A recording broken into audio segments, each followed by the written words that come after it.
Hello and welcome to Coffee with Dr. Carla. I'm Dr. Carla and I have Kevin Anderson here with me, and we're glad that you're here. Today our goal is to talk about some mental health related issues in hopes of ending the stigma surrounding them. So I'm going to use two technical terms, right, to kind of launch us in this conversation. So, as human beings, we have an internal locus of control and we have an external locus of control. And, if I have an internal locus of control, I can see, where my part is in it and how you know, the part I played in whatever went down, right? If I have, a largely exclusive external locus of control, which is something that a lot of, which isn't unusual, especially as you're growing older, kids have a harder time understanding that there's some internal capacities to control things. But Sure. Unfortunately, some people never learn that, and even as adults have primarily an external locus of control, meaning that things happen to them. They're the victim. Yeah. Oh my God, I'm at the mercy of what's coming my way, right? And so I know today we want to spend a little time talking about that victim mentality. And so I opened the floor to you. And I know you were saying like, okay, this is going to be a hot one. So let's hear what you have to say. Yeah. So I mean, everything I'm about to say is coming from personal experience and what I've learned and read throughout the years, and through the dark times in my life, I was a victim in my mind, and it was more like I was a victim to my biology and who I was, and that was the reason for anything that failed in my life or feeling like crap every day or whatever. Like I'm a loser type of a mentality. Yeah, that or Okay. like I'm an angry individual or I'm not worth it or like whatever. Okay. I was a victim to things out of my control, and as I started to develop and learn about myself, develop the relationship with myself, I started not accepting that anymore, and it was more about I am in control, and I refused to allow myself to think about anything going on that I didn't control, and it was more emotional. I was a victim in my mind, and again, feeling victimized is a very low vibration emotion, and it doesn't serve you well at all. And so I started taking control of my thoughts and thus taking control of my emotions in response to that.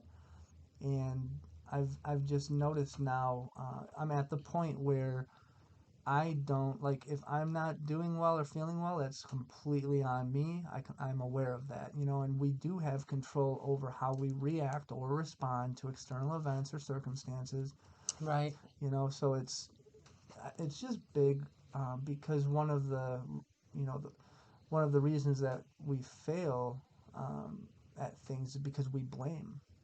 And why are we blaming? We're blaming things because it's difficult to accept responsibility for our failures, Okay. right? So we blame other things. It's an excuse, and it feels better, we think, to blame something else because now we're like, oh, okay, it wasn't my fault. When in reality, maybe you just didn't try hard enough or whatever it was and accept responsibility. And what happens is that when we blame, we don't learn. Well, and there's also two sides to the street. So, I mean, a very, I know we're not necessarily talking about substance abuse or anything like that, but a very uh, well used example that AA uses is, hey, before you go any further, check check what's on your side of the street. Pick up your garbage on Yeah. your side of the street. Yeah. Yes, whoever you're dealing with might have garbage on their side of the street, but let me just tell you, the garbage does not blow on one side of the street only. Your side is not going to be pristine, Mm-hmm. right? There's always something on your side of the street that could be tended to, Yes. right? And while that's being said in AA and NA and all the other types of groups Yeah. around addiction, the reality is that's true for everything. Mm-hmm. Yeah. What they're trying to instill is a sense of ability to control, right, yourself, and like even drugs can be blamed. People blame their like drug or their addiction for certain things, and it's really just the choice to do drugs or continue to do them and not make change. And so we blame But what happens is when we blame, we relinquish control over our own lives, and now we don't have control over anything. Right.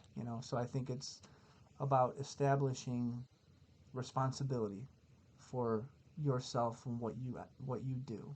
Even how you feel.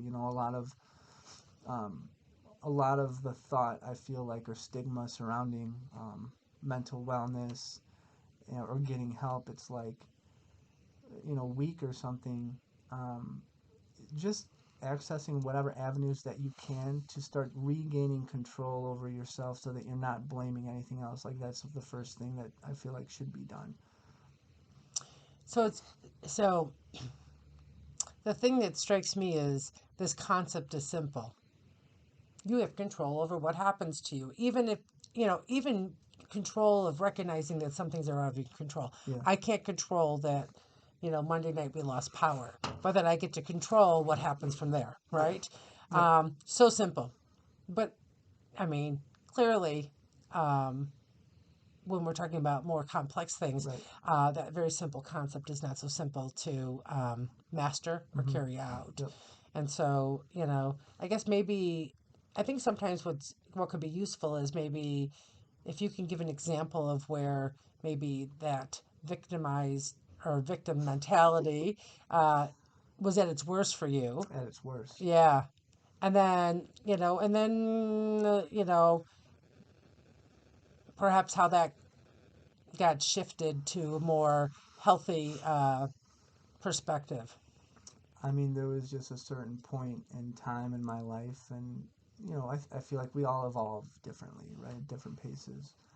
There was just a point in my life where everything was, life just sucks, and it's life's fault, and like I'm here and I'm in hell or whatever Sure. the mindset was. There's nothing I can do about it. And again, something that helped me was starting to develop the relationship with myself. And it's still, it could be something little too, where you mentioned the storm. Mm-hmm. I can think of one specific example where I had just redone landscape on the house I was living in, and it rained and washed all the wood chips out, and I'm just like, Right. Right. So we have a choice. We can go full on meltdown, yeah, and or we could be like, all right, well, I guess my workout for tomorrow is going to be moving those chips back. I feel like everything, has a silver lining. You can find positive in anything, Oh, my wood chips washed away. What's the positive of that? My legs work fine, Yeah. and my body functions properly, and I can go out there and clean it up. There's Right. something positive, and I think trying to look at the positive and not like naive way of looking. Some things do suck, and you just don't try not to let it like bring you down completely. But there's positive in everything, and yeah, I could be a victim to the storm that came through and it ruined the work I had done, but kind of it is what it is. And one of my favorite words is equanimity, and just I love equanimity. yeah. Yeah. Well, Just tell our audience what equanimity means, because it's one of those words that get used, but I don't think most people know what it means. yeah. So I don't know like the actual definition, but the concept is just kind of acceptance, right? And kind of going through and accepting the things that happen, and maybe even identifying some of the hidden treasures and some of the negative things that occur, what seem negative, and just kind of flowing through life, and everything is equal, it's all good, like you're going to be just fine. The definition, I mean, there's a formal definition, I'm not worrying, but the definition I use with my clients is it's when you can have peace of mind when the world's going to hell in a handbasket around you. I love it. I absolutely I'm sure love Webster has it, or whatever the other I think dictionaries are, right? that's probably better. Right, but the reality is it's that peace of mind, Yeah. that you can get, even though the world's going to hell in a handbasket around you, Yeah. which actually brings up a similar concept, and this is a bad word, or my clients keep saying, why are you saying that bad word, acceptance? Because unfortunately, we misuse the word acceptance in our society and in our paperwork and whatnot to say we agree with this, right? Mm-hmm. But acceptance isn't that necessarily that we agree. It's just that we acknowledge that it exists, right? And so, Tara Brach wrote a book called Radical Acceptance. And it's really about this idea that, okay, here's this thing, whatever this thing is, and the reality of it is, it just is what it is. Yeah. It just is what it is. Mm-hmm. I can't really do anything about it, but I get to choose how I'm going to be impacted by it. Correct. And she tells a story in there really about how, and I'm sure so all people who study Buddhism, please know that I'm not trying to like totally destroy this, but the basic story goes like this.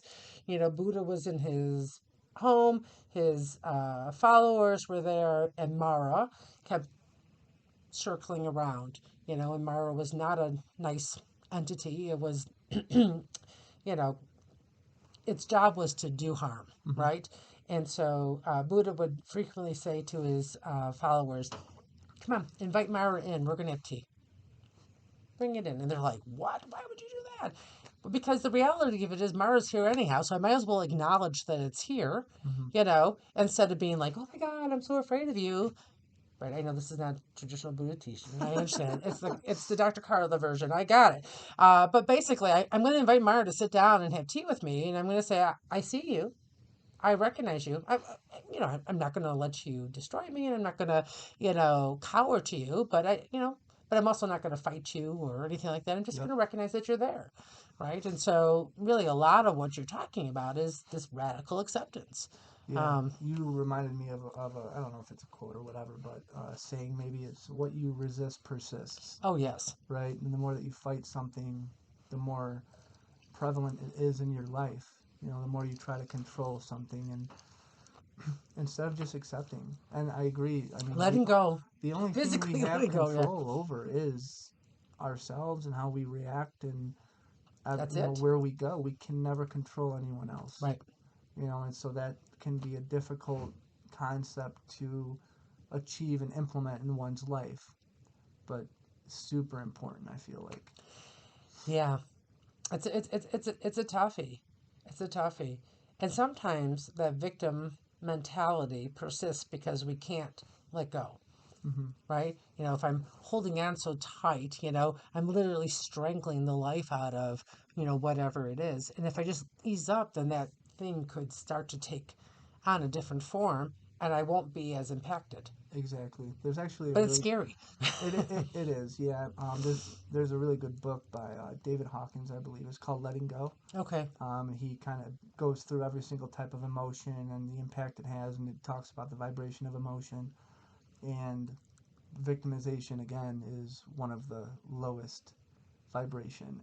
And I don't know how spiritual the listeners are or anything like that, but to a certain extent, what we think and feel is what we attract to us, right? So the more that we can get out of that little box of victimization and focus on that, because the more attention we give to it, the more we're going to find things that offend us um, and feel victimized, versus getting out of that, taking control, and moving up the ladder into higher vibration emotions like compassion, gratitude, love.